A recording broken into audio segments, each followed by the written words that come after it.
Ketahui cara untuk melakukan saringan kanser prostat. Mengapa saringan perlu dilakukan?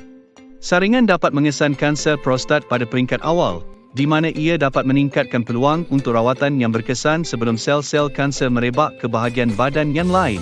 Lelaki yang dikesan menghidap kanser prostat pada peringkat awal mempunyai kadar kelangsungan hidup yang lebih tinggi berbanding mereka yang dikesan pada peringkat lewat.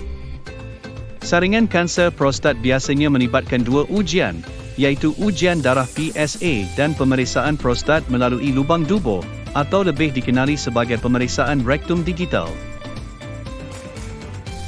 Ujian PSA mengukur tahap PSA di dalam darah, iaitu satu protein yang dihasilkan oleh kelenjar prostat.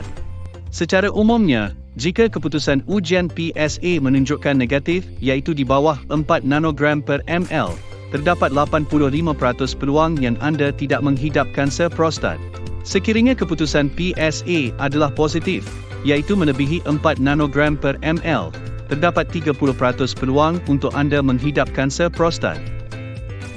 Ketepatan ujian PSA adalah tidak tinggi kerana tahap PSA boleh meningkat disebabkan oleh beberapa faktor seperti radang prostat dan pembengkakan prostat. Doktor anda mungkin akan mengulangi ujian PSA dalam tempoh 1 hingga 3 bulan untuk membuat pengesahan semula.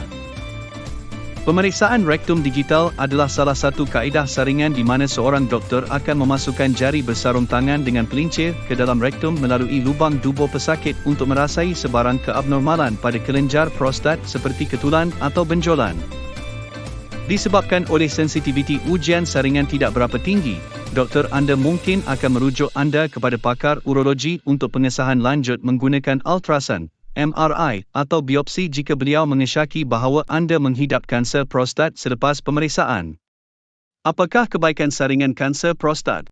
Ujian saringan PSA boleh mengesan awal kanser prostat, mengurangkan kadar kematian dan peluang untuk kanser merebak. Keputusan negatif ujian PSA dapat memberi kelegaan kepada lelaki bahawa mereka tidak menghidap kanser prostat. Akan tetapi, ia juga boleh mengakibatkan kemudaratan seperti tekanan psikologi akibat keputusan positif palsu di mana ujian PSA menunjukkan tahap tinggi tetapi anda sebenarnya tidak menghidap kanser prostat.